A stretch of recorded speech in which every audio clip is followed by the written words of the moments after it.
ప్రజలకు పారదర్శకంగా పరిపాలన అందించాలని, వారి యొక్క సమస్యలను సత్వరమే పరిష్కరించాలనే సదుద్దేశంతో ప్రభుత్వం ప్రజా సమస్యల పరిష్కార వేదికను ప్రతి సోమవారం ప్రతిష్టాత్మకంగా నిర్వహిస్తుంది.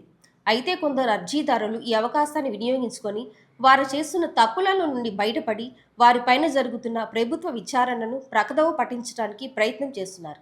పైగా ప్రభుత్వ అధికారులకు అదనపు అనవసర పనిభారం కల్పిస్తున్నారని, అందువలన పీజీఆర్ఎస్ అర్జీలను నిశితంగా పరిశీలించి తగు చర్యలు తీసుకోవాలని ఆంధ్రప్రదేశ్ ప్రభుత్వం ఉద్యోగుల సంఘం పల్నాడు జిల్లా శాఖ జిల్లా కలెక్టర్ని కోరింది.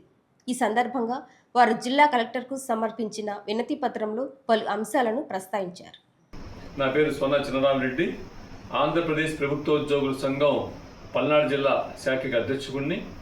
ఈ రోజున మన ఉద్యోగ సంఘాలు యొక్క మిత్రులతోటి వివిధ రకాల డిపార్ట్మెంట్లో ఉన్నటువంటి పనిచేస్తున్న ఆఫీసర్లతో డిస్కస్ చేసిన తర్వాత కొన్ని విషయాలని మీ ముందుకు తీసుకొస్తున్నాను. అవేంటంటే PGRS public grievance redressal system కింద మనకి కొంతమంది మరి అభ్యర్థులు అర్జీదారులు వాళ్ళకున్న సమస్యల యొక్క పరిష్కార నిమిత్తం ప్రతి సోమవారం కూడా కలెక్టర్ గారి ఆఫీసుకి విచ్చేసి వాళ్ళ అర్జీలని వారు దాఖలు చేస్తూ ఉన్నారు. దాని పరంగా కలెక్టర్ గారు వాటిని పరిష్కారం చేసి మరీ పంపిస్తూ ఉన్నారు. అయితే ఇక్కడ వచ్చిన సమస్య ఏంటంటే కొంతమంది నిరాధారమైనటువంటి పీజీఆర్ఎస్ అర్జీలను వాళ్ళు అప్లై చేస్తూ ఉన్నారు. అది దాని ద్వారా ఉద్యోగులకి పనిభారం పెరుగుతూ ఉంటుంది, వృధా ప్రయాసకు గురవుతున్నారు. అవేంటంటే పెట్టినటువంటి పిటిషన్ను తిరిగి పెడుతున్నారు. దాంట్లో ఉన్నటువంటి కంటెంట్ను కొంచెం మార్చి మళ్ళా తిరిగి పెడుతూ ఉన్నారు.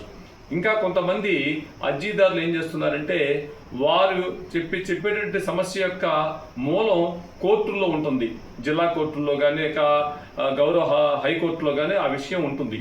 ఆ విషయం ఉన్నప్పుడు మనం ఈ ప్రజా సమస్య పరిష్కార వేదిక ద్వారా పరిష్కారం చేయలేము. ఎందుకంటే కోర్టు యొక్క తీర్పును బట్టి ఉంటుంది విషయం.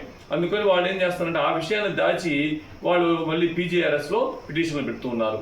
అది కూడా వృధా ప్రయాస అవుతుంది.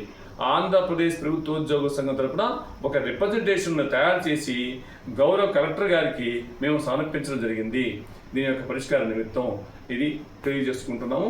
నమస్కారం.